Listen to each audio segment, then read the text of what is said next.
मंगलम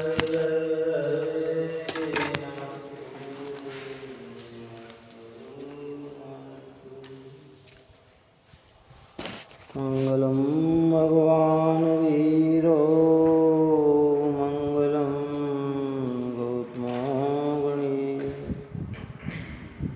मंगलम कुंद कुंदात्यो जयंतमस्तु मंगलम सर्वमंगल मांगल्यम सर्वकल्याणकारकम प्रधानं सर्वधर्माणां जैनं जयतु शासनं जैनं जयतु शासनं जैनं जयतु शासनं नमो समयसाराय सानुभूतिया चकास्ते चित्तस्वभावाय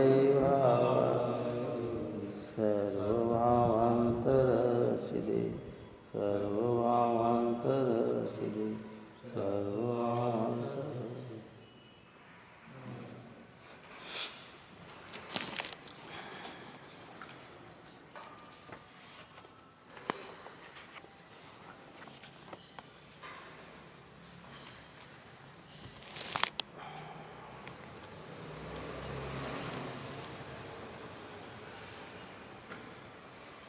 कथा 142 अपनी पूर्ण हुई थी। उसके बाद आचार्य अमृतचंद्र देव ने 23 कलश की रचना की और उसमें ये कहा धर्मात्मा पुरुष को तो बद्ध आदि सारे विकल्पों का परित्याग करके एक चित्त स्वरूप ही है, ऐसा निरंतर अनुभव करना चाहिए। दोनों नहीं के दो पक्ष हैं, एक कहता है कि मैं बद्ध हूँ, दूसरा कहता है कि मैं बद्ध हूँ। एक कहता है मूढ़ हूँ, एक कहता है अमूढ़ हूँ। एक कहता है रागी हूँ, अरागी हूँ, देशी हूँ, अदेशी हूँ, कर्ता अकर्ता, भोक्ता भोक्ता, जीव जीव, सूक्ष्म स्थूल, कारण अकारण, कार्य कार्य, भाव अभाव, एक अनेक, शांत अनंत, नित्य नित्य, वाच्य वाच्य, नाना नाना, चैत्य चैत्य, दृश्य दृश्य, वेद अवेद, भात अभात इत्यादि नयों के पक्षपात हैं। पक्षाति क्रांति ही समय सार है। समय सार कौन है? पक्षाति क्रांत है। पक्षाति क्रांत का अर्थ क्या कि जो विकल्पों में आकर विकल्प में न रुके और वस्तु के स्वरूप की अनुभूति करे, वही पक्षाति क्रांत। समय सार है कहो या समय सार को प्राप्त होता है ये कहो, एक ही बात है। अपन ने पूर्व में ऊपर में इस विषय में बहुत सारी चर्चा की है कि जहाँ विकल्प की ही भूमिका नहीं है वह पहले विकल्पों में आए। अगम अभ्यास से कि आत्मा को बद्ध कैसे कहा, अबद्ध कैसे कहा, मोही कैसे कहा, अमोही कैसे कहा। कई बार आत्मा को कहा संसारी जीव तो मोही है, मूढ़ है, अज्ञानी है। तो कई बार कहा जाता है कि सभी जीव भगवान हैं, ज्ञानी है। तो वो किस नए से कहा है? एक स्वभाव की दृष्टि से जब देखा जाए तो प्रत्येक आत्मा चैतन्य ज्ञान में ज्ञानी ही दिखती है। और जब पर्याय के संयोग से देखा जाए तो कैसे दिखती है? कि वो मूढ़ दिखती है, मोही दिखती है, रागी दिखती है, ऐसे दिखती है। अब पहले समझना कि जीव को मोही कहा तो किस अपेक्षा से और निर्मोही कहा तो किस अपेक्षा से। कई बार ये कहते कि परद्रव्य ने तो आत्मा को छुआ नहीं, पर राग ने भी त्रिकाली को नहीं छुआ, किसने, है ना। तो वो भी एक अपेक्षा है, वो भी एक व्यवस्था है। राग भिन्न है और ज्ञान भिन्न है, राग अलग वस्तु है और ज्ञान अलग वस्तु है। तो ये सारे नयों के विकल्प पहली भूमिका में आएंगे। विकल्प करते करते जीव को ऐसा संतोष हो जाए कि वो मुझे तो अब सब यही हो रहा है, तो कहते हैं भाई ये भी समय का सार नहीं है, ये विकल्प से भी परे, विकल्पों का भी पक्ष छोड़कर चित्त स्वरूप, तो चित्त स्वरूप ही ऐसा निरंतर जो अनुभव करता है वही समय के सार को प्राप्त होता है। अब इस चित्त स्वरूप को अनुभव करें, उसकी बात हमने दो प्रकार से कही थी। ज्ञानी जो है वो निरंतर चित्त स्वरूप, तो चित्त स्वरूप है ऐसा अनुभव करते हैं। धर्मात्मा को निरंतर यही कहते हैं कि चित्त स्वरूप तो जीव चित्त स्वरूप ही है। एक साक्षात स्थिरता रूप, निर्विकल्प रूप, और एक स्थिरता के अभाव में प्रतीति रूप।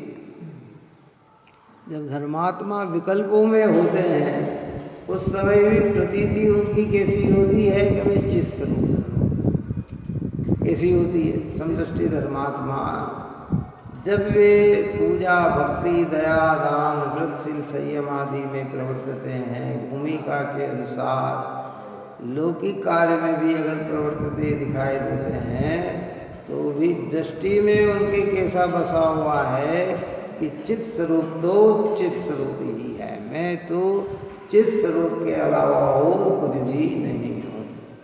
और जब उपयोग पर से हटाकर अपने में स्थिर हो जाता है, तब साक्षात चित्त स्वरूप स्थिरता रूप अनुभव में आता है। जो निर्विकल्प दशा है, जो ऊंची अवस्था में, जिसको हम सातवां गुण स्थान कहते हैं, है ना, समझो, स्थिरता की अधिकता की अपेक्षा से चौथे गुण स्थान में भी जब निर्विकल्पता आती है, उस समय सारे विकल्प टूट जाते हैं। प्रतीति तो जैसी प्रतीति थी वैसी अनुभूति भी धर्मात्मा पुरुषों को 6 महीने में एक बार तो आती ही आती है। उत्कृष्ट समय उसका कितना है? 6 माह है, और प्रतीति में बनी रहती है। अपन ने दृष्टांत दिया था, मैंने, प्रधानमंत्री है,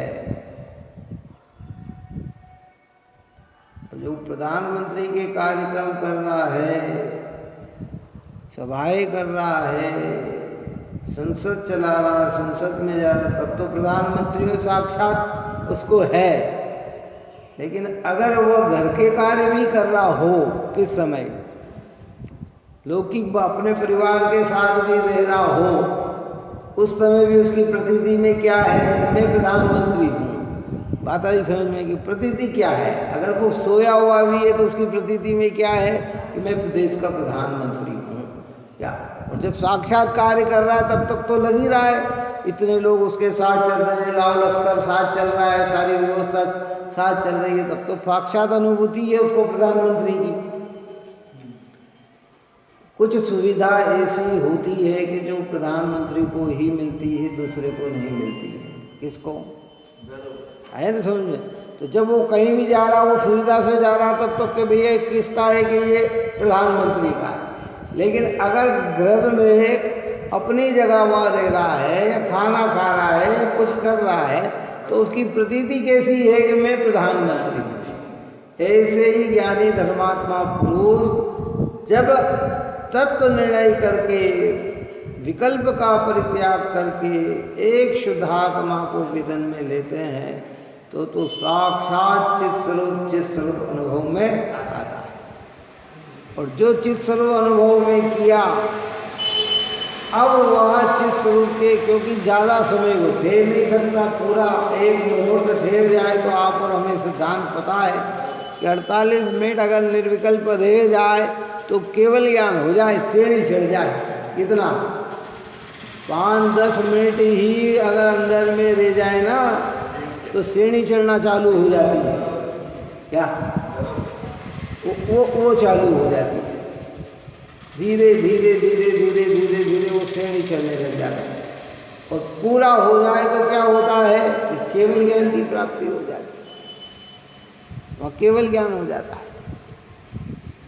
तो वो और जहाँ विकल्प में आए तो प्रतीति में बने रहता है। मैं कैसा हूँ, मैं तो चित स्वरूप, तो चित स्वरूप ही है। इसलिए पक्षातिक्रांत होना, ज्ञानियों को विकल्प नहीं आते ऐसी बात नहीं है। धर्मात्मा को भी विकल्प आते हैं कि अरे मैं तो चित स्वरूप हूँ, ज्ञान स्वरूप हूँ, अबद्ध हूँ, नित्य हूँ, अखंड हूँ, शुद्ध हूँ, बुद्ध हूँ, परिपूर्ण हूँ, अभेद हूँ, है। उन्हें भी ऐसे विकल्प आते हैं, पर वो विकल्प को राग रूप समझते हैं। क्या समझते हैं? और ज्ञान को उस राग से भिन्न समझते हैं। और भिन्न समझकर ज्ञान में एकाग्र होकर फिर उसी में लीन हो जाते हैं। और नहीं होते तो प्रतीति में बनी रहती है। और अज्ञानी को ऐसा है नहीं। अज्ञानी की मर्यादा कहाँ तक पहुँच जाती है कि वो विकल्प तक में ही संतुष्ट होकर रह जाता है। कर्म से बंधे हुए हैं ये विकल्प तो अनादिकाल से है जीव में, पर मैं अबद्ध हूँ ये विकल्प स्वाध्याय के निकट आकर ही आएगा। क्या बात ही समझ में नहीं आई। जीव रागी है ये विकल्प तो अनादि से है, जीव मोही है ये विकल्प तो अनादि से है, लेकिन जीव अमोही है, अरागी है, ये विकल्प कहाँ आएंगे? कि ये जिनवाणी सुनकर ही आएंगे। अगर जिनवाणी न सुने तो ये विकल्प भी ना आए।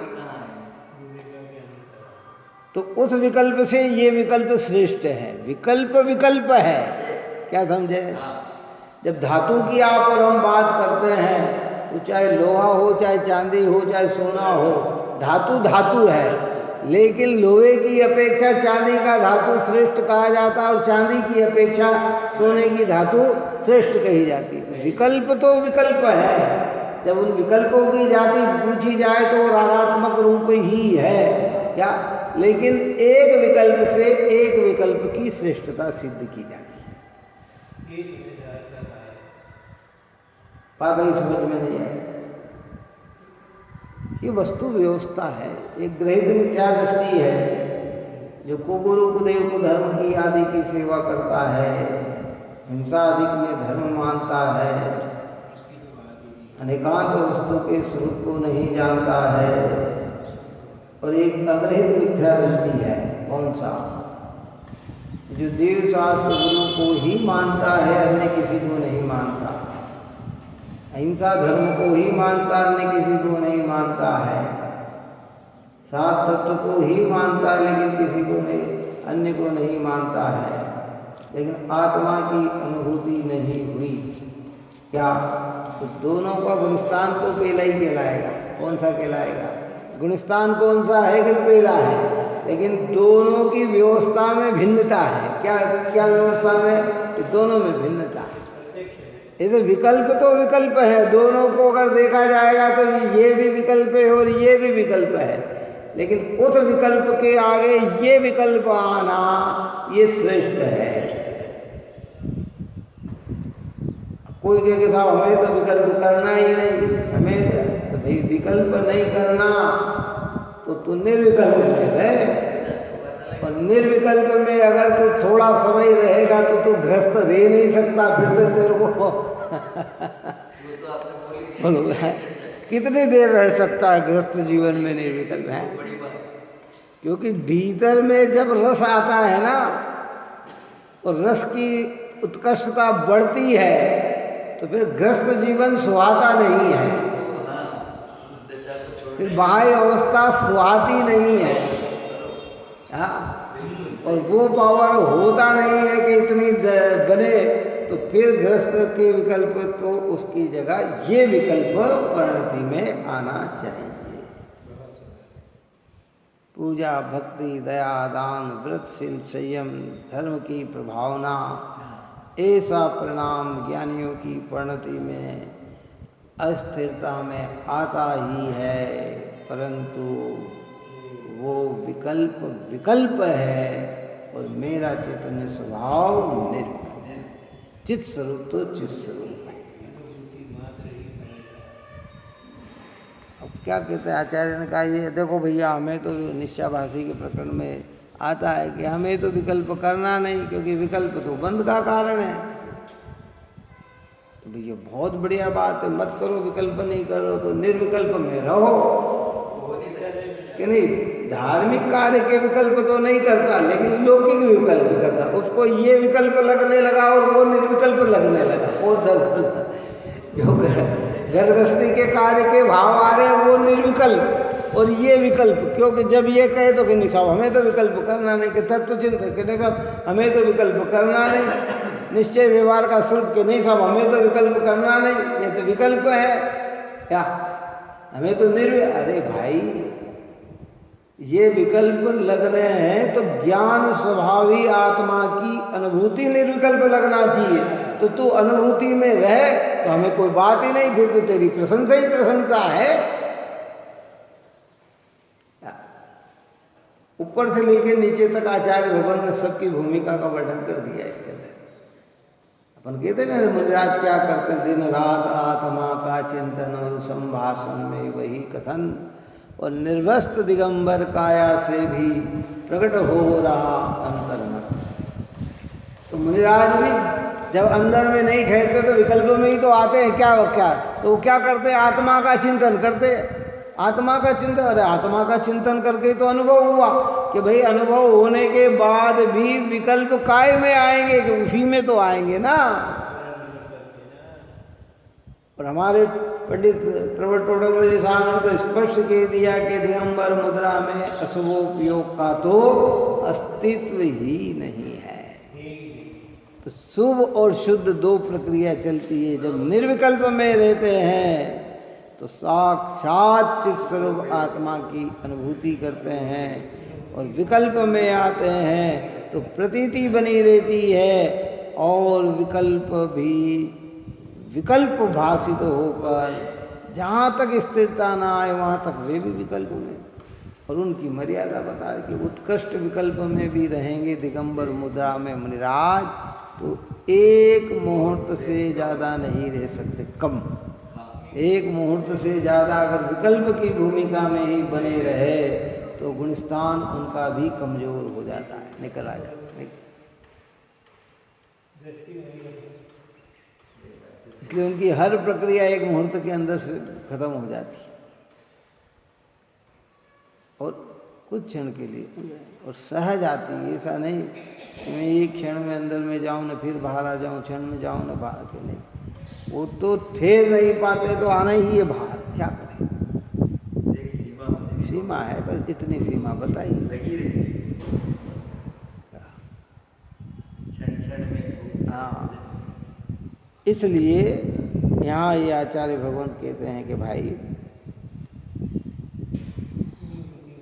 भावार्थ में 91 नंबर के भावार्थ में कहा था, इसको पूर्ण करके फिर कहते हैं कि चैतन्य का अनुभव होने पर समस्त नयों के विकल्प रूपी इंद्रजाल उसी क्षण विलय को प्राप्त होते हैं, ऐसा चित प्रकाश में, ऐसा चित प्रकाश में हो कि जब इस चैतन्य का अनुभव हो तो समस्त नयों के विकल्प जो इंद्रजाल है, इंद्रजाल क्षण में है और क्षण में विलय हो जाते हैं। इंद्रजाल संचर संपत्ति सारी, अथीर रूप संसार विचारो सब नर अरु नारी। जगत के सारे नारी संसार के स्वरूप को कैसे समझे कि इंद्रजाल, इंद्रधनुष के समय है कि इंद्रधनुष जो आकाश में दिखता है ना, उस कहा था कि दिखते दिखते ही विलय हो जाता है। कैसा हो जाता है, अभी दिख रहा है कि ये है, और आदमी 2-4 मिनट तक अगर उसको देखता रहे तो इतनी देर में तो क्या होता है, विलय हो जाता है। तो जब एक शुद्ध चैतन्य आत्मा को देखा जाता है तो ये सारे इंद्रजाल के समान विलय को प्राप्त हो जाते हैं। अस्थिर है ना, क्षणिक है, उसी क्षण विलय को प्राप्त होते हैं, ऐसा चित्त है। दूसरा, जो सूर्य एकदम पूरी तरह से पावरफुल होता है, कितना, तो फिर वहाँ इंद्रजाल नहीं दिखता है। इंद्रजाल कब दिखता है? बादलों के अंतर्गत कहाँ दिखता है? जहाँ सूर्य तो है पर उसकी रोशनी उस तक नहीं पहुँच रही है, तो वो अपना रंग दिखाता है। और जैसा सूर्य पूरा प्रकट हुआ कि एकदम क्या होते हैं, वो सारे गायब हो जाते हैं। ऐसे कह रहे हैं कि जब चित्त स्वभाव, चित्त प्रकाश होता है, तो सारे विकल्प विलयता को प्राप्त होता है, सारे विकल्पता विलयता को प्राप्त होता है। इसलिए बार बार हमें खुमारी आना चाहिए, ओहो मैं तो चित्त समान हूँ, ज्ञान मात्र वस्तु में हूँ। भगवंत ने मुझे ऊपर की गाथा में सब में कही है कि भगवान ने तुझे उपयोग स्वरूप समझाया है कि तू तो जीव कैसा है कि एक उपयोग स्वरूप है, चिन्मात्र है, चिन्मात्र है, चिन्मात्र है, चित्त प्रकाश है।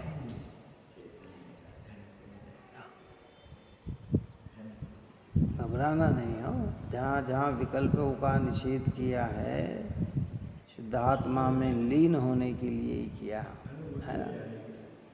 और क्योंकि विकल्प अर्थात भाव, विचार, अशुभ विचार नहीं करेगा, शुभ विचार नहीं करेगा तो अशुभ विचार तो आएंगे। अगर हम तत्व का विचार नहीं करेंगे तो गृहस्थी का विचार आएगा।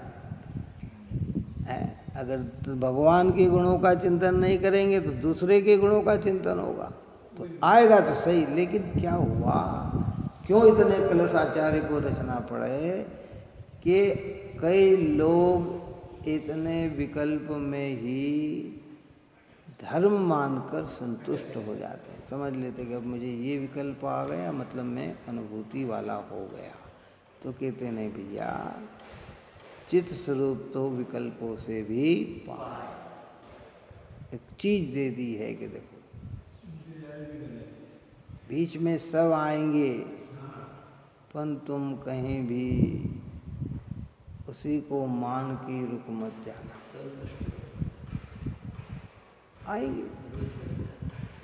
बीच समुद्र में व्यक्ति डूब रहा हो, कोई तैराक मिल गया या कोई सहारा देकर धीरे धीरे धीरे धीरे आगे बढ़ा, क्या है, अब किनारा उसको वहाँ सामने दिख रहा है, इतनी दूर है, अभी 50 फुट दूर है, और वो वहीं संतुष्ट हो जाए कि अब तो मैं पार हो ही गया, और वहीं रुक जाए, तो एक पाने का ऐसा तीव्र भाव आएगा कि उसको फिर वापस क्या करेगा कि फिर बीच मझधार में ले जाएगा। तो हम विकल्पों में आके बड़ी मुश्किल से अशुभ से हटकर एक विकल्प में आए हैं। जिनवाणी माता की कृपा से, अनंत ज्ञानी मुनिराज भगवंतों की कृपा से, इतने तीर्थंकरों की देशना सुनकर हमारे चित्त में ये विचार आने लगा कि ओहो मैं शरीर नहीं आत्मा हूँ, मैं तो एक चिन्मात्र हूँ, अबद्ध स्वरूप हूँ, अमोही हूँ, अरागी हूँ, अकर्ता हूँ, अभोक्ता हूँ, है, मैं जीव हूँ। ये सारे जो ऊपर में कहे, तो अब ये किनारे फिर भी वहाँ है, लेकिन ये इसमें ही संतुष्ट हो गया। कोई कषाय का तीव्र ऐसा उदय आएगा कि सारे तेरे विकल्प ही।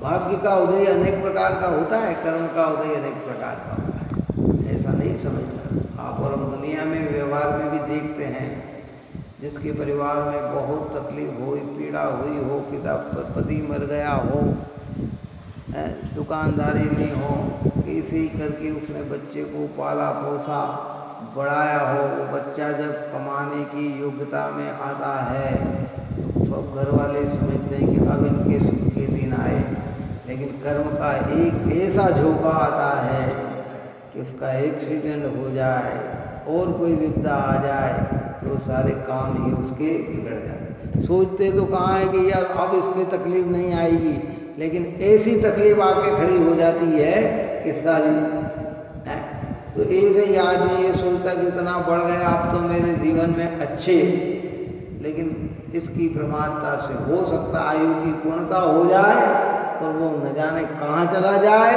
और ये सारे विकल्प की व्यवस्था दूसरी हो जाए। ये बातें तो प्रैक्टिकल कर रहे हैं ना, व्यवहार से क्या करें, प्रकृति का है ना, सम्यक तो होके छूट सकता है, इतनी भी तो व्यवस्था आगम में है, तो फिर मिथ्या दृष्टि की दशा क्या हो सकती है, या अपन इस विषय में अपन क्या कह सकते हैं। बस जब सम्यक तो हुआ छूट जाए तो फिर मिथ्या दृष्टि की क्या बात कह सकते हैं। बाहर से कैसा भीतर से कहाँ, उदय की अवस्था किसकी क्या बन जाए कहाँ नहीं जा, इसलिए रुकावट नहीं आना ठीक है। आचार्य की, क्योंकि अब जिनवाणी के श्रोता एक नहीं होते हैं, जिनवाणी के श्रोता सामान्य जीव से लेकर विशिष्ट जीव तक होते हैं। अब जिसकी भूमिका जैसी हो उसकी भूमिका में वैसा प्रवर्तन। अभी जिसको पता ही नहीं कि विकल्प क्या है, निर्विकल्प कहने साहब विकल्प तो करना नहीं, क्यों साहब मंदिर, अरे भाई भगवान के दर्शन करना आदि ये तो सब शुभ भाव है, तो बंधन है कि तो भैया ये बंधन है तो दूसरा क्या निर्बंध है, फिर आत्म दर्शन करना ही निर्बंध है, तो आत्मा मेरे कि नहीं आत्मा तो समझ में ही नहीं आया, तो फिर तो भगवान के दर्शन के विकल्प नहीं करेगा तो फिर कौन से विकल्प में जाएगा। तेरा 3 रात कहाँ, कि नहीं साहब मैंने तो कल ही प्रवचन में सुना कि ये सब विकल्प है और ये आत्मा से भिन्न है, तो भैया वो अलग अलग अपेक्षा और अलग अलग चर्चा है।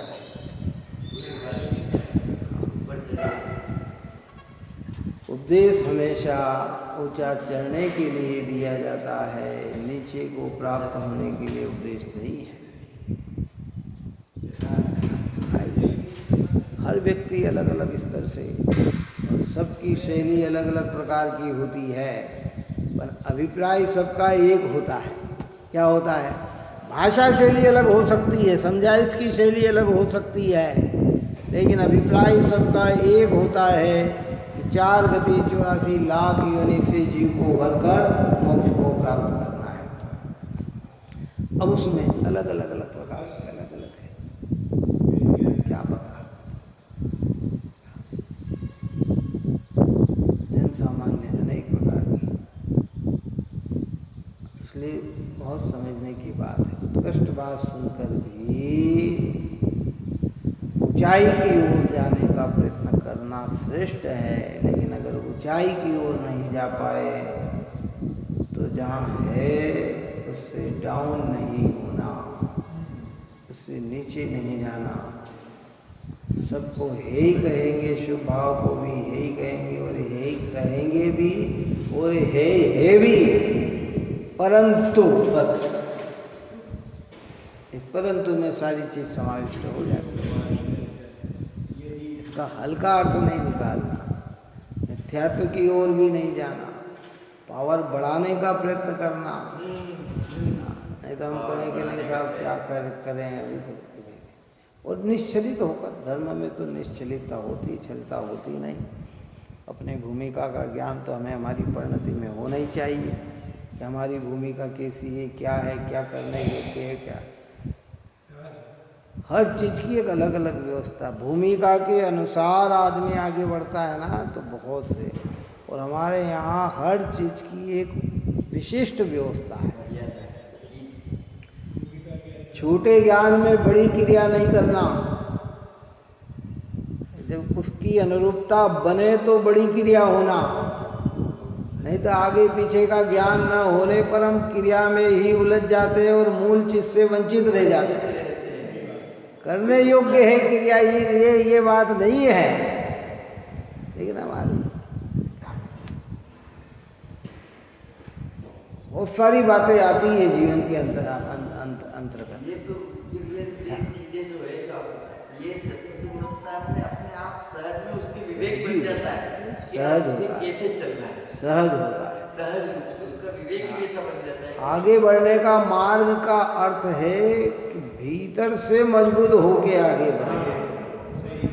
हाँ, पहले हमारा पूरी लड़ाई हमारी जो लड़नी है वो मिथ्यात्व से लड़ाई लड़नी है। सबसे पहली लड़ाई अगर लड़नी है तो मिथ्यात्व से लड़ाई प्रथम सदाचार जीवन के हो, ये तो सब सहज है, देव धर्म गुरु की आराधना भक्ति आदि है।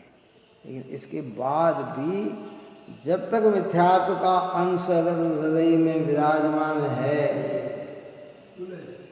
तो आगे की प्रक्रिया नहीं बनती। उसी बात को लगा हिंसात्मक बात कह रहे, ये सब नहीं समझना कि इसका अर्थ कोई हम हिंसा की कार्य करेंगे, ये करेंगे, नहीं, लेकिन एक मर्यादित कार्य है। बहुत सारी भूमिका है। अपने इस विषय में टोडर मल्ली साहब ने कहा कि जो ड्रेस पहनता है वो ऊपर और नीचे की ड्रेस एक हो तो जीव शोभनीय होता है, और नीचे जना क्या पहन ले और ऊपर कुछ पहन ले तो फिर वो बहिरूपिया दिखता है। क्या कैसा दिखता है? बात समझ में आई कि नहीं आई? एक जैसी ड्रेस, पैजामा पहना कुर्ता पहना तो वो कैसा लगेगा? एक जैसे अच्छा लगेगा। क्या इधर धोती पहन लेना, ऊपर बुशर्ट पहन लेगा तो फिर वो शोभनीय नहीं होगा, वो शोभनीय नहीं होगा। तो उस क्रम की एक व्यवस्था है, उस क्रम की एक सारी व्यवस्था है। उस व्यवस्था में चलो आप, कोई तकलीफ नहीं। जहाँ जिससे लड़ाई करना है वहाँ मौन है, और जहाँ अभी क्योंकि वो चीज गए बिना वो चीज नहीं प्रकट होती। वो चीज का मतलब क्या है कि अगर स्थूल प्रक्रिया बनी हुई है और सूक्ष्म क्रिया चीज को अगर ये छोड़ना चाहे तो संभव नहीं है, वो संभव नहीं है। और अगर छोड़ भी दी गई है तो वो कुछ समय के लिए है, वो परमानेंट है, वो परमानेंट। इसलिए क्या है, 7वें अधिकार का हेडिंग क्या लिया था उन्होंने? इस भवतरु का मूल ही जानो मिथ्या भाव, ताको अब निर्मूल करी बनिए मोक्ष उपाय। निर्मूल जड़ मूल से उखाड़ के फेंको इसको, घबराना नहीं है। कई लोग सोचते हैं अरे साहब ये नहीं करेंगे जीवन चला जाएगा, और थोड़ा मनुष्य जीवन तो संयम के लिए मिला, मनुष्य जीवन तो इसके लिए मिला, मनुष्य, अरे भाई संयम के लिए मिला, पर संयम की आराधना के पूर्व की दशा प्रकट हुए बिना संयम कैसे आएगा तेरे जीवन में? बिना संयम के लिए ना नहीं कह रहे हैं हम, कह रहे हैं देखो स्वर्ग के इंद्र भी संयम के लिए तरसते हैं। जब अपन 10 लक्षण पर्वराज पर्यूषण पर्व में संयम धर्म और तप धर्म का व्याख्यान करते हैं, डॉक्टर भायरल जी ने उसमें लिखा है कि भैया जो स्वर्ग के इंद्र जिस संयम के लिए तरसते हैं तो कौन से संयम के लिए तरसते हैं?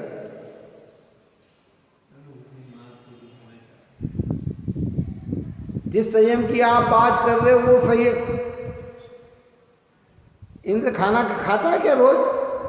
ये ऐसे अलग अलग प्रकार के व्यंजन चखता है क्या? वो तो उसके जीवन में है ही क्यों है? उसको क्या पुष्प पे चलना पड़ता है जीव इस पे? वो तो सब है, फिर भी वो असंयमी है। तो कौन से संयम के लिए तरसता है? कि मिथ्यात्व का अभाव होकर अब स्थिरता कब मेरे जीवन में आए और पंच महाव्रत में विचरण करूं, वो संयम के लिए तरसता है, स्थिरता पूर्वक।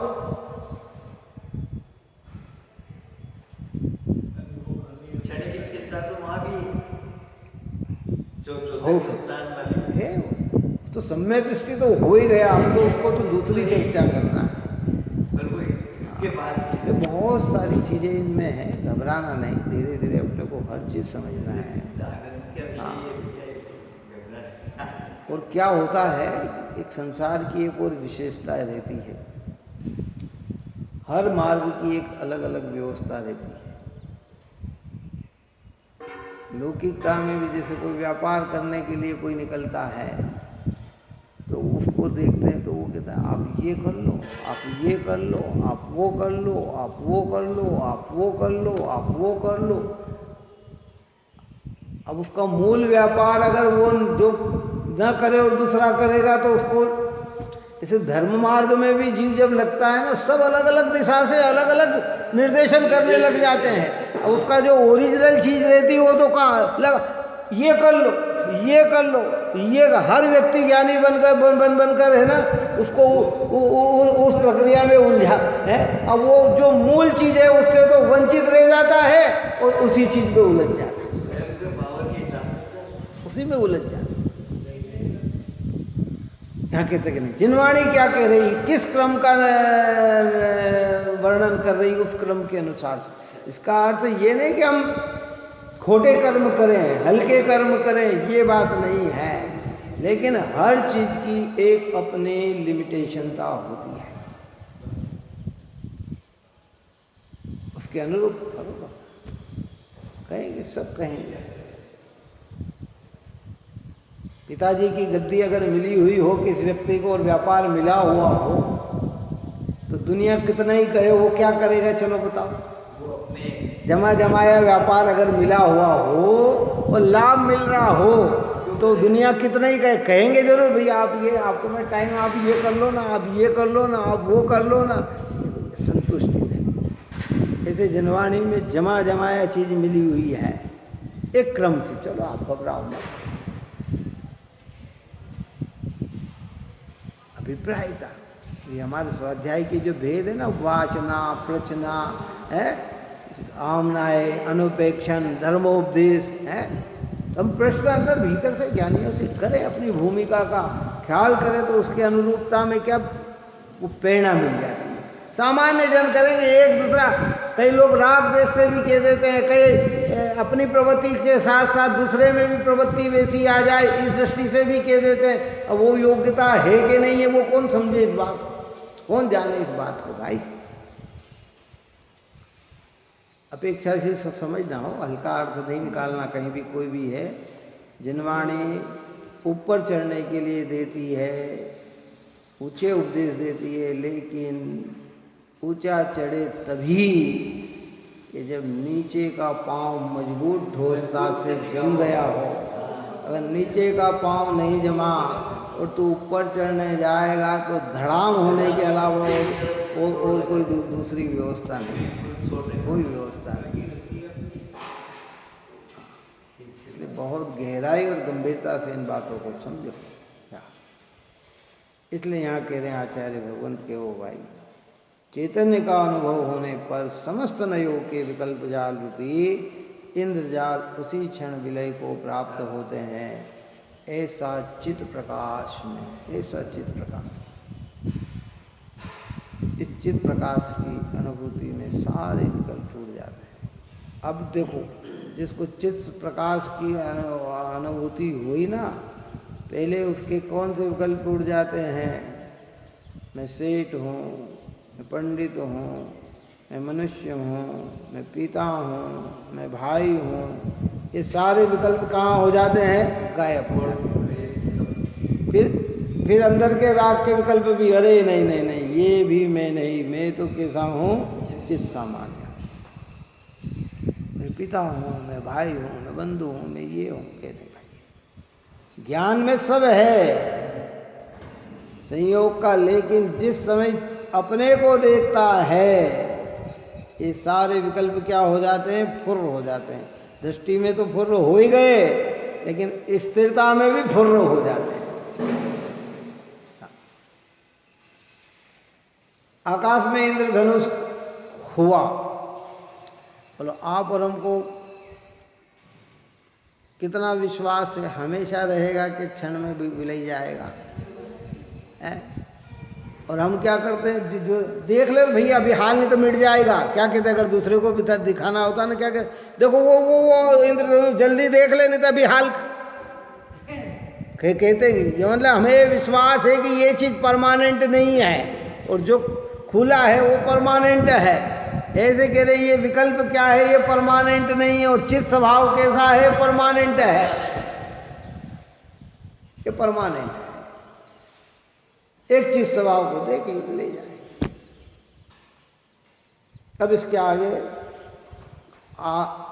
कर्ता कर्म अधिकार की 2 गाथाएं अपनी बची है, जिसमें आचार्य भगवंत ये समझाएंगे कि पक्षातिक्रांत का स्वरूप क्या है। जो पक्षातिक्रांत हो जाते हैं उनका स्वरूप क्या है। पक्षातिक्रांत मतलब शुद्धात्म अनुभूति करने वाले पुरुष का स्वरूप क्या है।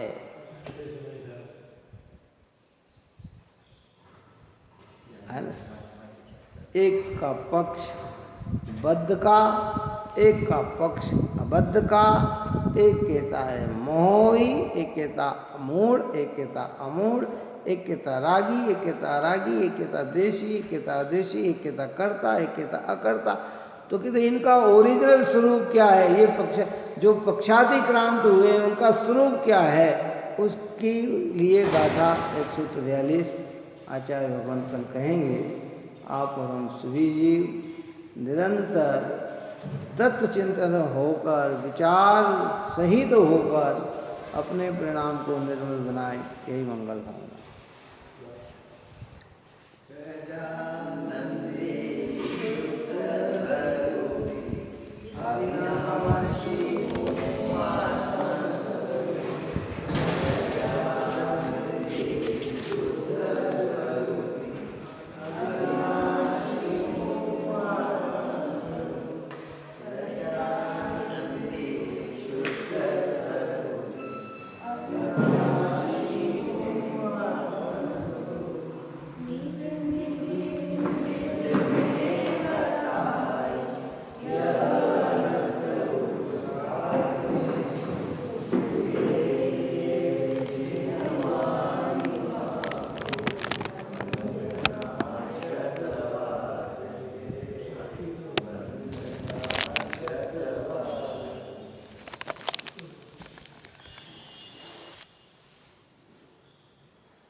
Java